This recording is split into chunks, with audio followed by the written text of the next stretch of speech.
Adik-adik, hari ini kita kembali belajar di rumah untuk menghindari penyebaran COVID-19. Kali ini kita belajar sains bersama Kak Herman ya. Ayo siapkan alat tulis dan bersiaplah menjawab pertanyaan. Kerjakan pertanyaan ini sebagai tugas dengan bimbingan guru atau orang tuamu ya. Sekarang mari kita simak pelajaran dari Kak Herman.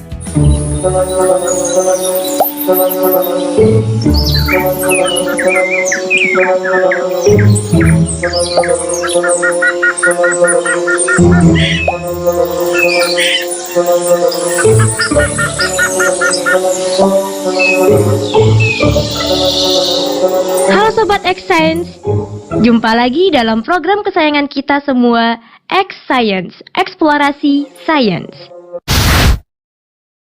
Nah, hari ini teman-teman kita mendapatkan tugas dari sekolah untuk membuat prakarya rantai makanan. Tugasnya adalah menempatkan pilihan hewan-hewan ke dalam kotak-kotak agar menjadi susunan rantai makanan yang tepat.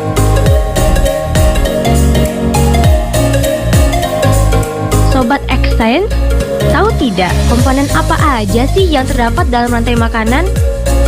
Yuk kita saksikan bersama penjelasan narasumber berikut. Halo Sobat X Science, jumpa lagi bersama Kak Herman dalam program kesayangan kita, X Science, Eksplorasi Sains. Adik-adik, kakak yakin adik-adik di rumah sudah tak asing lagi dengan yang namanya rantai makanan kan? Apa sih rantai makanan itu? Rantai makanan adalah peristiwa perpindahan energi dari satu makhluk hidup ke makhluk hidup lainnya. Ada makhluk hidup yang berperan sebagai produsen, ada makhluk hidup yang berperan sebagai konsumen, dan ada pula makhluk hidup yang berperan sebagai pengurai. Jadi, dengan kata lain, rantai makanan adalah proses transfer energi. Kakak kasih contoh ya. Padi dimakan oleh tikus. Tikus dimakan oleh ular. Ular dimakan oleh elang. Elang mati nanti akan diuraikan. Nah, dari beberapa rantai makanan itu berkumpul membentuk suatu jaring-jaring makanan. Bagaimana? Sudah paham kan adik-adik? Saatnya kita bernalar. Yuk, mari kita bernalar ya. Jumlah organisme A, B, C, D, dan E yang membentuk rantai makanan di suatu komunitas ditunjukkan oleh grafik berikut. Susunlah urutan rantai makanan dengan tepat berdasarkan data yang ditampilkan grafik, serta jelaskan bagaimana membentuk rantai makanan tersebut.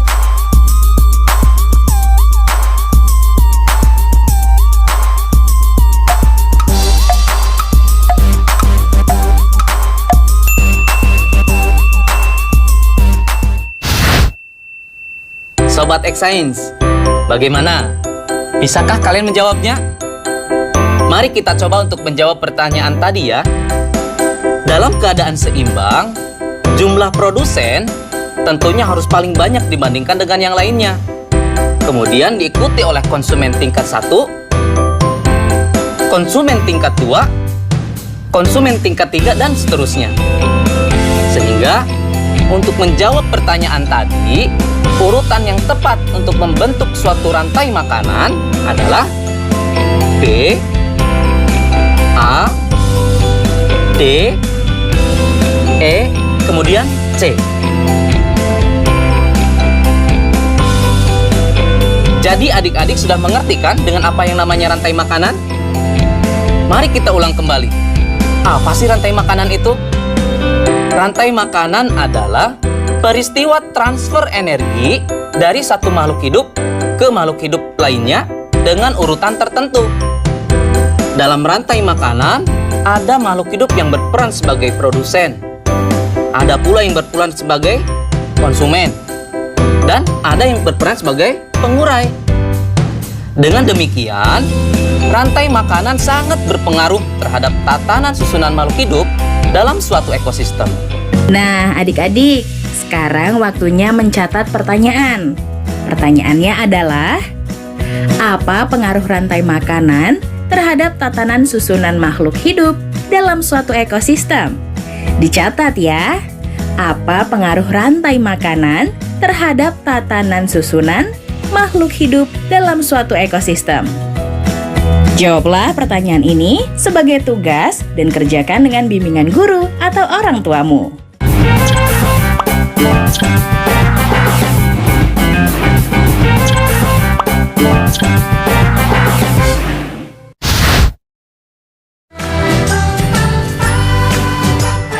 Kementerian Pendidikan dan Kebudayaan terus mendukung pembelajaran jarak jauh dan memajukan budaya Indonesia di masa pandemi Corona. Saksikan program Belajar dari Rumah setiap Senin sampai Minggu untuk semua jenjang pendidikan, guru, dan orang tua hanya di TVRI. Marilah kita bersama-sama belajar dari rumah.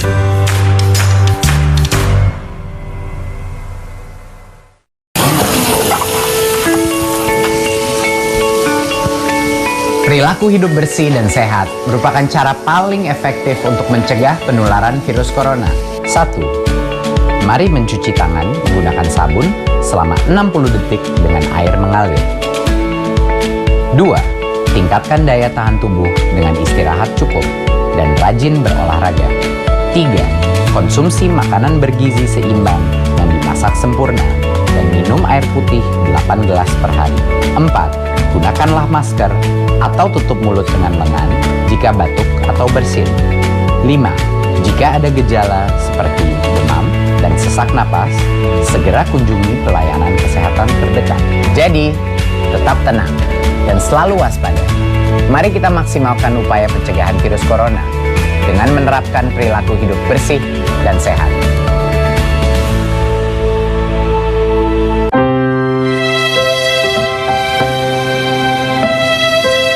Kamu nggak sekolah? Nggak ada biaya, Pak De. Kan ada KIP.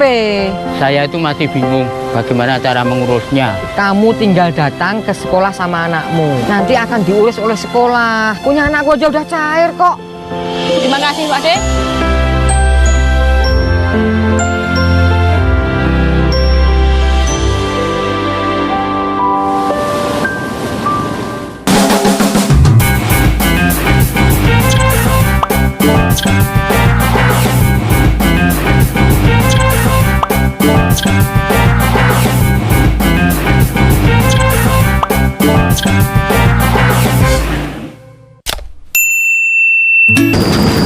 Teman-teman, kan kita dapat tugas tuh dari Bu Guru. Kita suruh nentuin konsumen sama produsen. Kira-kira yang mana ya? Kalau produsen itu makanan rusak, itu rumput. Kalau konsumen itu hewannya itu rusak. Kalau rusak itu makanannya berarti rumput. Nah, kalau rusak di hutan bisa dimakan harimau gak ya? Kayaknya bisa deh. Kayaknya bisa dah. Soalnya rusa itu kan harimau kan makannya daging.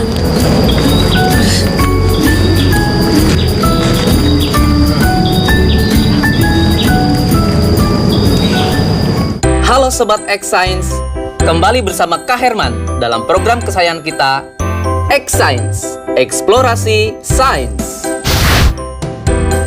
Adik-adik, kalian pasti penasaran kan bagaimana hubungan interaksi yang terjadi dalam jaring-jaring makanan? Yuk mari kita simak penjelasan berikut. Yang pertama adalah produsen. Produsen adalah makhluk hidup yang dapat membuat makanannya sendiri dengan bantuan sinar matahari. Prosesnya dinamakan fotosintesis. Wah, indah sekali ya alam Indonesia ini. Dengan begitu banyaknya hutan yang ada di Indonesia. Yang kedua, konsumen tingkat 1. Komponen pada konsumen tingkat 1 ini diisi oleh binatang. Biasanya adalah binatang herbivor yang memakan organisme autotrof yang tropiknya rendah. Karena termasuk dalam kelas heterotrof, maka konsumen tingkat 1 ini tidak dapat membuat makanannya sendiri dan bergantung pada produsen. Contoh binatang herbivor yang ada di hutan adalah rusa.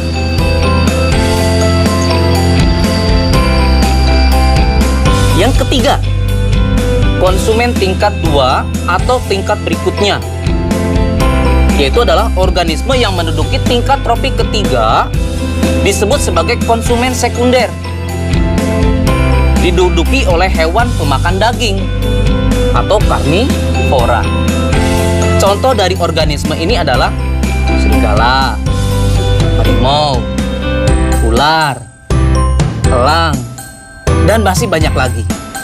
Posisi dari konsumen tingkat 2, tingkat 3, dan tingkat seterusnya bukanlah akhir dari jaring-jaring makanan.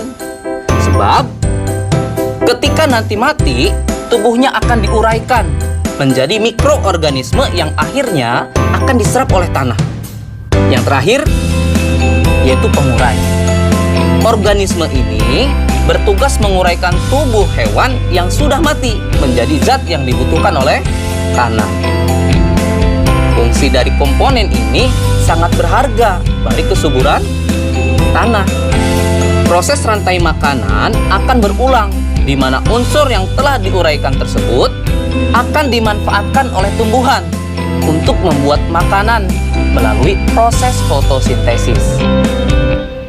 Contoh dari pengurai adalah jamur, bakteri, dan hewan kecil seperti cacing tanah atau belatung juga termasuk ke dalam pengurai. Saatnya kita bernalar. Yuk, mari kita bernalaria. Saatnya Sobat Exchange menjawab pertanyaan nalaria berikut. Fatir sedang mengerjakan soal pekerjaan rumah tentang rantai makanan dan jaring-jaring makanan. Berikut ini adalah bagan jaring-jaring makanan yang ditampilkan salah satu soalnya. Pada jaring-jaring makanan tersebut, berapakah jumlah organisme omnivora?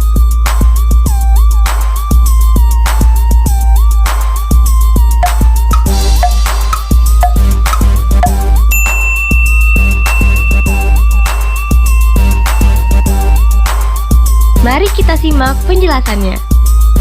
Jika dimulai dari produsen F, maka jumlah omnivora adalah 2, yaitu H dan L. Karena H memakan F dan G, L memakan F, H, dan M. Jadi, adik-adik sudah mengertikan dengan jaring-jaring makanan? Sehingga, apa perbedaan antara rantai makanan dengan jaring-jaring makanan ya? Perbedaannya adalah rantai makanan merupakan bagian dari jaring-jaring makanan, sehingga jaring-jaring makanan akan menimbulkan banyak sekali rantai makanan yang terhubung satu sama lain.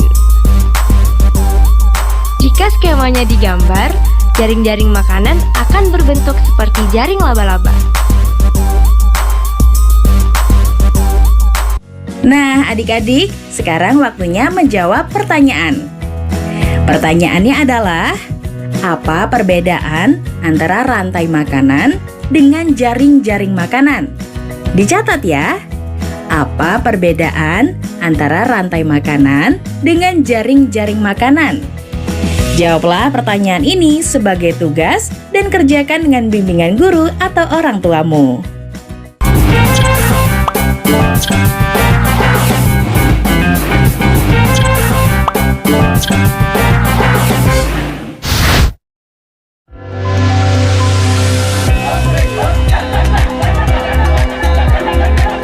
Indonesia memiliki keragaman budaya yang tersebar dari Sabang sampai Merauke. Temukan keragaman budaya Nusantara di Ragam Indonesia setiap Sabtu dan Minggu pukul 10.30 waktu Indonesia Barat. Dipersembahkan oleh Pemerintah mengimbau masyarakat dapat bertahan di rumah saja. Ini yang membuat saya rindu akan mereka. Walau berjauhan, jarak bukan alasan untuk berhenti mendapatkan pendidikan. Ini adalah tanggung jawab kita bersama. Untuk masa depan anak-anak kita, anak-anak Indonesia.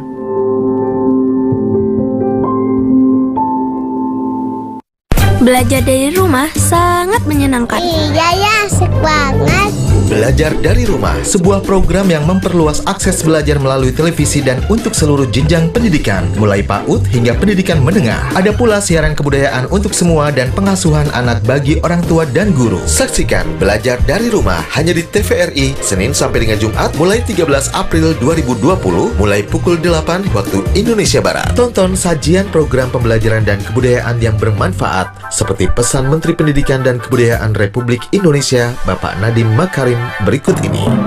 Kementerian Pendidikan dan Kebudayaan terus mendukung pembelajaran jarak jauh dan memajukan budaya Indonesia di masa pandemi Corona. Saksikan program Belajar dari Rumah untuk semua jenjang pendidikan, guru dan orang tua hanya di TVRI. Marilah kita bersama-sama belajar dari rumah. Informasi ini dipersembahkan oleh Kementerian Pendidikan dan Kebudayaan Republik Indonesia.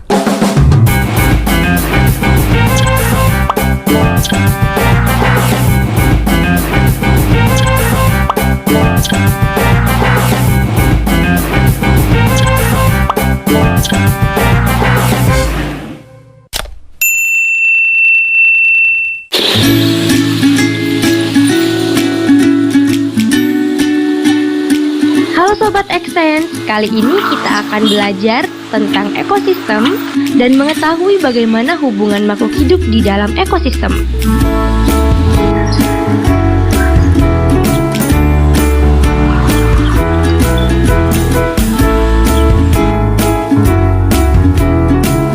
Mari kita memahaminya dengan membuat miniatur ekosistem.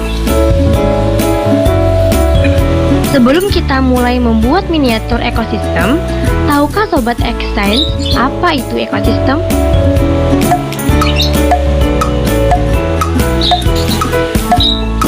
Baik, kakak akan jelaskan kepada sobat di rumah.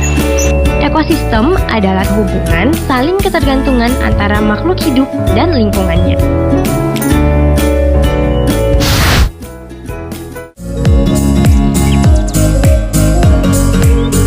Kita membutuhkan alat dan bahan sebagai berikut.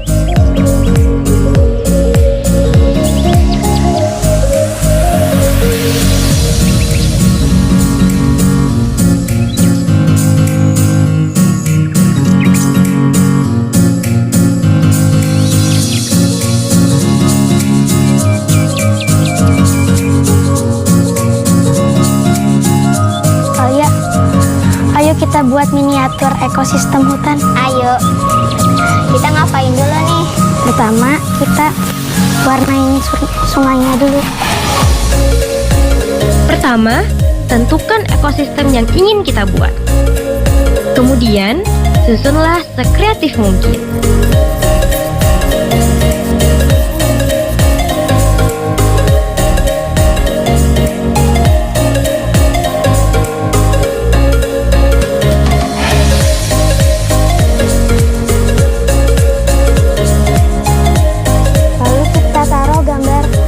Berikutnya, susunlah ornamen-ornamen miniatur hewan dan tumbuhan yang mendiami ekosistem tersebut. Adik-adik tunggu dulu.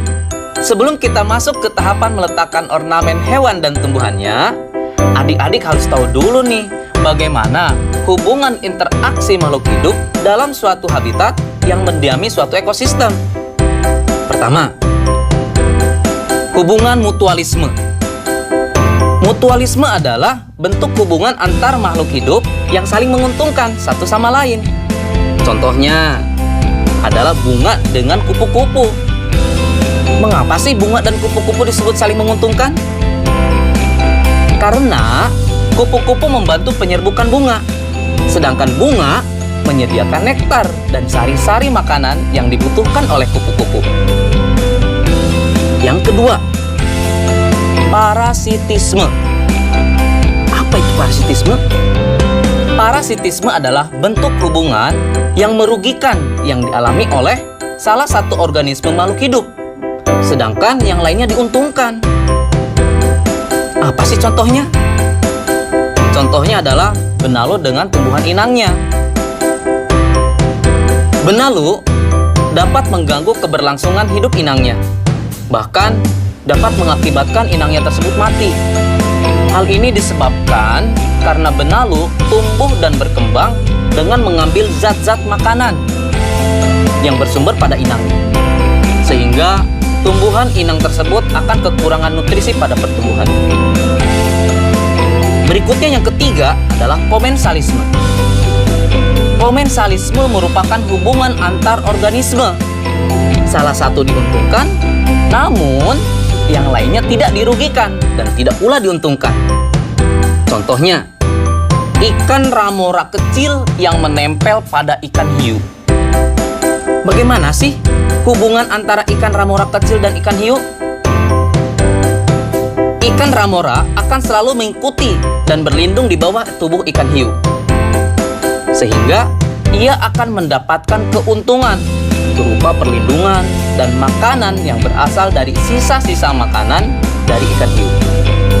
Sedangkan pada pihak ikan hiu tidak mendapatkan kerugian dan keuntungan apapun dari perilaku ikan ramora tersebut. Nah, bagaimana Sobat Xsense?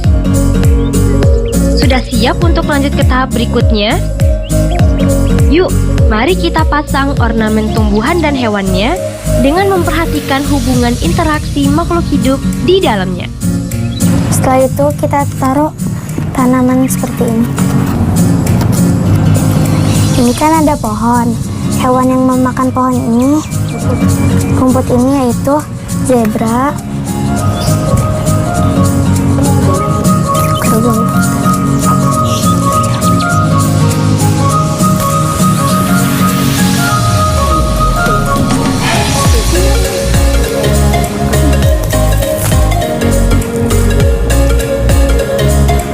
Setelah itu kita taruh background hutan.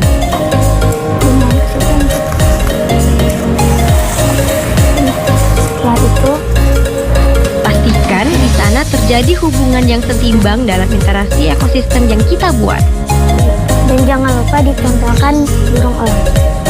Nah, di sini terlihat yang memakan rumput adalah zebra, kerbau hutan, dan kijang.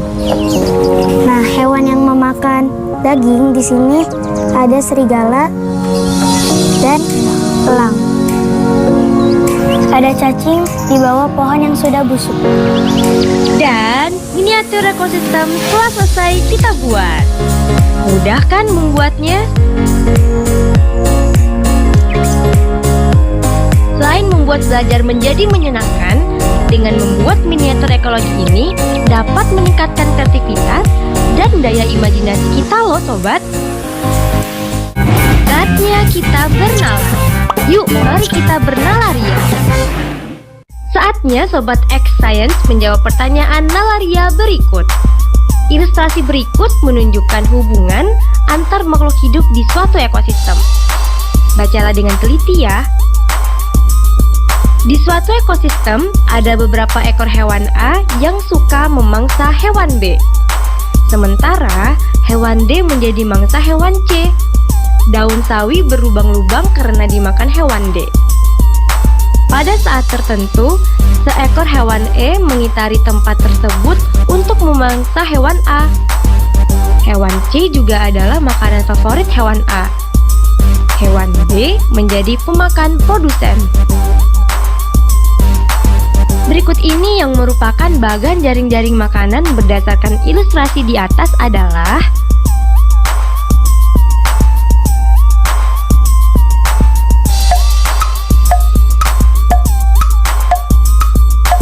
apakah sudah ada yang bisa menjawab? Jawaban yang tepat adalah jawaban C. Karena soal ini perlu bernalar, maka kita harus mencari dahulu nih produsennya.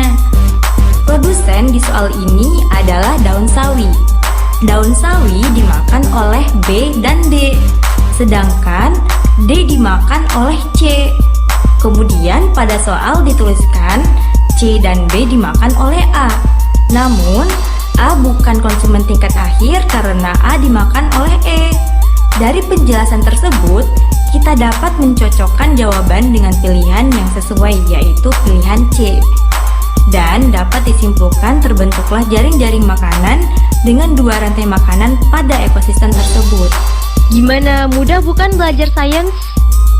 Sampai jumpa pada eksplorasi sains berikutnya. Nah, adik-adik, sekarang waktunya menjawab pertanyaan. Pertanyaannya adalah, bagaimana hubungan interaksi antara makhluk hidup yang mendiami habitat dalam suatu ekosistem? Dicatat ya, bagaimana hubungan interaksi antara makhluk hidup yang mendiami habitat dalam suatu ekosistem? Jawablah pertanyaan ini sebagai tugas dan kerjakan dengan bimbingan guru atau orang tuamu. Sekarang adik-adik belajar di rumah saja bersama Kak Herman hanya di TVRI. Adik-adik ingat ya, selalu rajin mencuci tangan dan menjaga kesehatan untuk mencegah penyebaran COVID-19. Sampai jumpa lagi.